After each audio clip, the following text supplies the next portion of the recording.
حضرتك مناخيرها خلقت ربنا، انما صوت اكلك تقدر تتحكم فيه، وده ان دل على شيء فيدل ان حضرتك مش متعلم. حضرتك اكل بصوت من غير صوت دي حاجة ما تخصش اي حد في الدنيا غير انا. وبما انها كتبت كومنت بقلة ذوق فمحدش يعاتبني في ردي عليها. انا ما جيتش عاتبتها ان هي جت كتبت لي كومنت، فهي ما تجيش تعاتبني او انت تيجي تعاتبني في ردي عليها. وبعدين لما تتنمر على صوت اكلي انا كمان من حقي ارد بنفس الاسلوب بتاعها، ودي حاجة ما تخصش حد. وانت يا استاذ محمد لو تقبل ان حد يغلط فيك وتطلع له مبرر عشان غلط فيك، دي شخصيتك وانت حر فيها، وما اقدرش اقول لك تلت التلاتة كام. انت حر في شخصيتك، انما انا ما اقبلش. وارد ما اردش دي حاجه ترجع لي، ممكن ارد ممكن ما اردش بكيفي.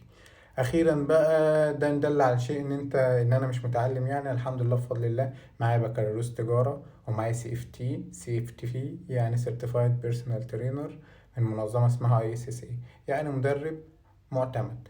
ومعايا نوتريشنست اخصائي تغذيه رياضيه برضه من ISSA، يعني بدل الشهاده 3.